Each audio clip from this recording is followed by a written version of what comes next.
आज का जो हमारा टॉपिक है, एक माह में वो कौन से दिन होते हैं जब एक फीमेल प्रेग्नेंट हो सकती है, और इसके अलावा वो कौन से दिन होते हैं जब के आप प्रेग्नेंट नहीं हो पाते, और एक फीमेल का अंडा कब बनता है और रिलीज होता है। इन सारी बातों को देखने के लिए आपने वीडियो पूरी देखनी है ताकि आपको मुकम्मल इन्फॉर्मेशन मिल सके।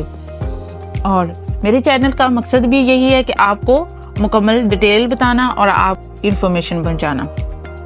तो अगर तो आप नए हो तो प्लीज़ मेरे चैनल को सब्सक्राइब भी कर दें और बेल आइकन को भी प्रेस कर दें ताकि हर नई वीडियो आप तक बआसानी पहुंच सके।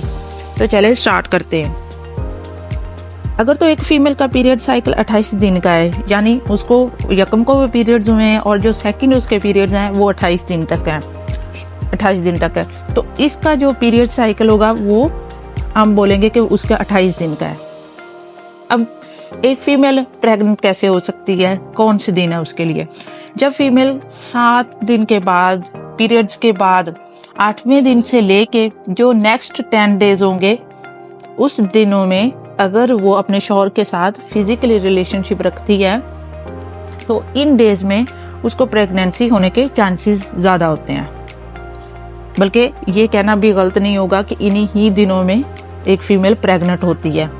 इसके ब्रेक्स अगर दूसरा देखा जाए तो वो कौन से दिन है जब एक फीमेल प्रेग्नेंट नहीं हो पाती।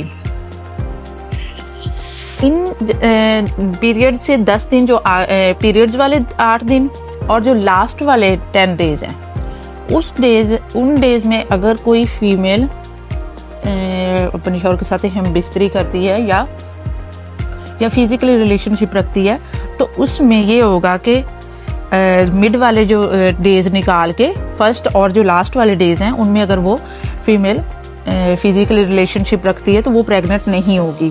तो ये होगी दो चीज़ें कि किस साइकिल किन डेज में वो प्रेग्नेंट हो रही होती है और किन डेज में वो प्रेगनेंसी उनको नहीं हो रही होती। अब बात करते हैं कि एक फीमेल का अंडा कब रिलीज होता है।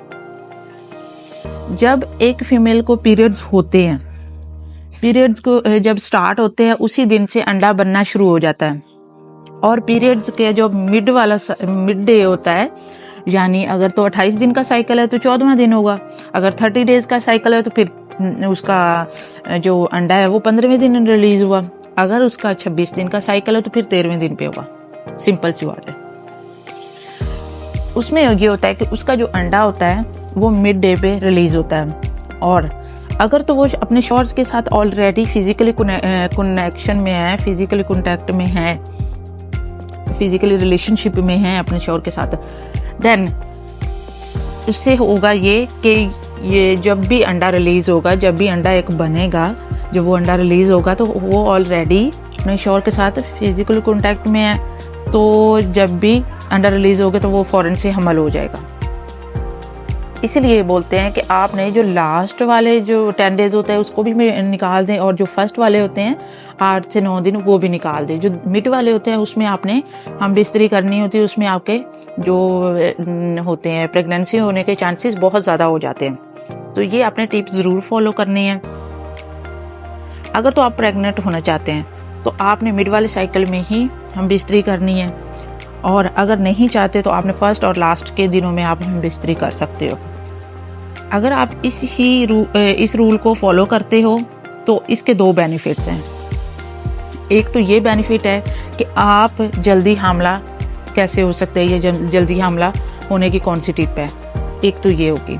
और दूसरा ये है कि अगर आप इस रूल को फॉलो करते हो तो बहुत सारे अबॉर्शन से बचा जा सकता है, क्योंकि बहुत सारे ऐसे फीमेल्स होती है जो अनटिड प्रेगनेंसी कर लेती हैं और बाद में उनको अबॉर्शन करवाने पड़ते हैं, जिससे बहुत ज़्यादा कॉम्प्लिकेशन भी हो रही होती है मदर को, फीटस को, और उसके अलावा जो फर्दर प्रेगनेंसी होती है उसमें भी काफ़ी ज़्यादा कॉम्प्लिकेशंस आती हैं। तो आपने इस रूल को ज़रूर फॉलो करना है। ये था हमारा टॉपिक।